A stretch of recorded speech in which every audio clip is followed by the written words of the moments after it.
bumabalik sa lugar ng Bukidnon. Baon namin ang pag-asa para sa mga batang minsan ang itinampok sa ating channel.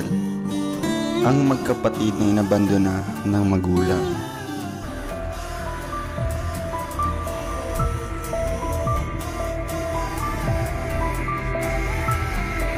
Dugay na mo gibiyaan ni mama nimo.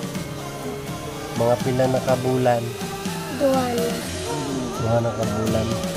Wala na sila balik-balik diri so kad hawa sila.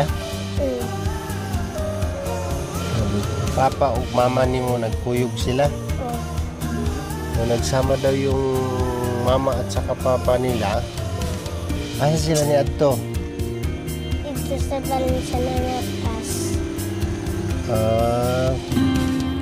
Maaga pa lamang ay umakyat na kami papunta sa sitio Pantahon para sa isang misyon.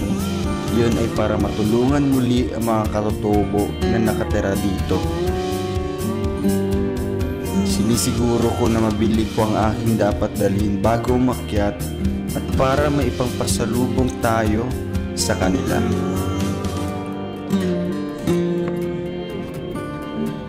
Marami tayo ang nabili, isa na dito ay ang bigas.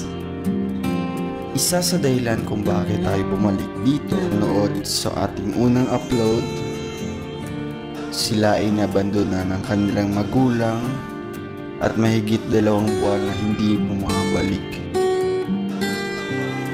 Tanging si An-An lamang tumatayong magulang nito sa kanyang mga kapatid na ang isa ay may sakit pa. Hindi ito naging dahilan para sumuko sila sa pag-aaral. Isa lamang ang kanilang hiling, yun ay ang bumalik ang kanilang magulang. Uy, hala. Muli po natin silang binalikan. Sila An-An, no? Kamusta? At nabutan natin Kamusta mo? nagluluto sila ng kanilang pagkain na kamuting kahoy. Yun daw yung kakainin nila mula umaga hanggang gabi. Nakakahabag ng damdamin ang nangyayari sa kanila mga kababayan. Kaya hindi ko ito pinatagal at binigay ko na kaagad ang aking pasalubong. At isa na dito ay ang Jollibee. Tapos yung...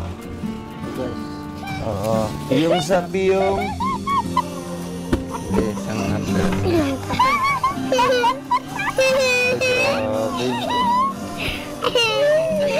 Okay ha? Matubong mo ha and mag-iyak mong tolo, Isa, dua, tolo. Okay, tubong na. Yeah!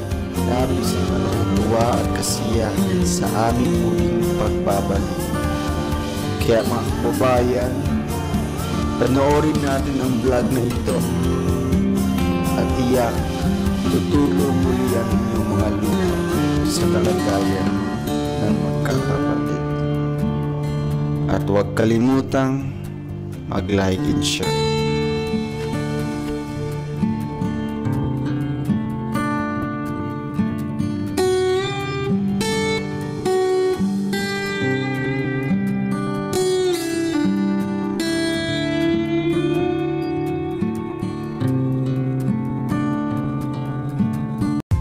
That's all for now.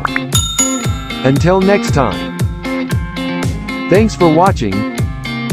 And don't forget to like, subscribe, and share.